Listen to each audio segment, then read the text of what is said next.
আসসালামু আলাইকুম প্রিয় খামারি ভাইয়েরা। আপনার খামারের মুরগিরা খাচ্ছে ঠিকই, কিন্তু ওজন বাড়ছে না, সঠিক সময়ে বিক্রি করতে পারছেন না, তাহলে এই ভিডিওটা আপনার জন্য।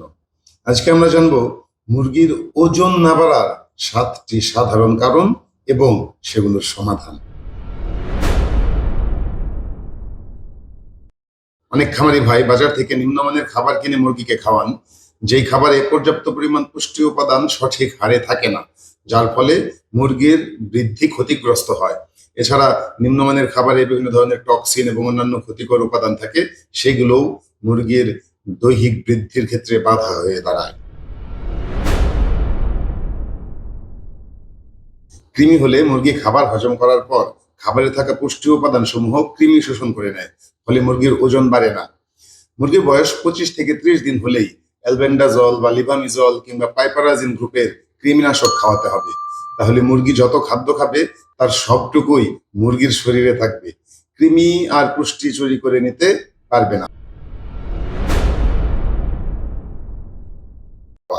খামারে মুরগির সংখ্যা অনুযায়ী যতগুলো পানির পাত্র থাকা প্রয়োজন, তার চেয়ে কম পানির পাত্র থাকলে মুরগি পর্যাপ্ত পানি পান করতে পারে না। খাদ্য সঠিকভাবে হজম করতে ও খাদ্যের পুষ্টিসমূহ শরীরে কাজে লাগাতে পানি অপরিহার্য। তাই মুরগির খামারে 24 ঘন্টা বিশুদ্ধ পানি সরবরাহ নিশ্চিত করতে হবে। এখানে বলে রাখা দরকার, প্রতি 100টি মুরগির জন্য কমপক্ষে 3টি পানির পাত্র রাখা অত্যন্ত জরুরি। পাশাপাশি সমান সংখ্যক খাবারের পাত্র দিতে হবে, তাতে করে মুরগি বড় ছোট হওয়ার সমস্যা কমে যাবে। আপনার যদি এই পর্যন্ত ভিডিও ভালো লেগে থাকে, তাহলে এখনই একটা লাইক দিয়ে দিন এবং চ্যানেলটি সাবস্ক্রাইব করে ফেলুন। আর চলুন পরের কারণটা জেনে নিই। মুরগি যদি কোনো ধরনের রোগবালাইয়ে আক্রান্ত থাকে, তবে মুরগি খাদ্য কম খাবে, ফলস্বরূপ ওজন বৃদ্ধিও ঠিকমতো হবে না। তাই মুরগি স্বাভাবিকের চেয়ে কম খাদ্য গ্রহণ করলে রোগ নির্ণয় করে চিকিৎসার ব্যবস্থা করতে হবে। তবে কখনো কখনো দেখা যায় মুরগি পরিমাণ মতো খাদ্য খাওয়ার পরও কাঙ্ক্ষিত ওজন আসছে না। তখন মুরগির হজম শক্তি বাড়ানোর জন্য প্রোবায়োটিক ও অ্যাসিডিফায়ার জাতীয় ওষুধ পানিতে মিশিয়ে খাওয়াতে হবে। অল্প জায়গায় বেশি মুরগি ঠাসাঠাসি করে থাকলে মুরগির শ্বাস প্রশ্বাসের জন্য প্রয়োজনীয় অক্সিজেনের ঘাটতি হয়ে যায়।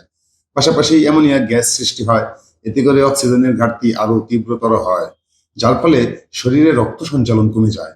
আর রক্ত সঞ্চালন কমে গেলে মুরগির শরীরে পুষ্টি সরবরাহ বিঘ্নিত হয়, কারণ শরীরের সকল পুষ্টি উপাদান রক্তের মাধ্যমে বিভিন্ন অঙ্গ প্রত্যঙ্গে পৌঁছায়।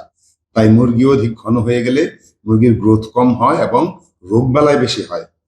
তাছাড়া যেদিন বেশি গরম অনুভূত হয়, সেদিন মুরগিকে দুপুরের দিকে খাবার দেয়া ঠিক না। এরকম অবস্থায় সকালে ও সন্ধ্যায় 2 বেলা খাবার দিতে হবে, তবে পানি কিন্তু 24 ঘন্টায় দিয়ে রাখতে হবে। সম্ভব হলে পানিতে ভিটামিন সি বা ইলেকট্রোলাইটস বা বিটেইন জাতীয় ওষুধ মিশিয়ে খাওয়ালে মুরগির হিট স্ট্রেস কম হবে, তাতে করে স্ট্রোক করার ঝুঁকিও কমে যাবে। বাচ্চার ব্রুডিং শেষ হবার পরে কোনোভাবেই শেডে পর্দা দিয়ে বাতাস ফেরানো যাবে না। শেডে পর্যাপ্ত আলো বাতাস আসতে দিলে শেডের ফ্লোর ও লিটার শুকনো থাকবে, মুরগিও আরামে থাকবে। এতে করে রোগবালাই কম হবে এবং মুরগির সঠিক গ্রোথ নিশ্চিত হবে, কারণ স্যাঁতসেঁতে লিটারেই রোগবালাই সহজে জন্মায়। কাঙ্ক্ষিত ওজন পেতে হলে সঠিক জাতের বাচ্চা যেমন জরুরি, তেমনি ভালো হ্যাচারি থেকে ভালো মানের সুস্থ বাচ্চা নেওয়াটাও জরুরি। ভালো মানের হ্যাচারিতে মুরগির প্যারেন্ট স্টককে সঠিক যত্নের মাধ্যমে সুস্থ ও পুষ্ট ডিম উৎপাদন করা হয়। আর সুস্থ মুরগির ভালো ডিম থেকেই তো পাওয়া যায় ভালো মানের সুস্থ বাচ্চা।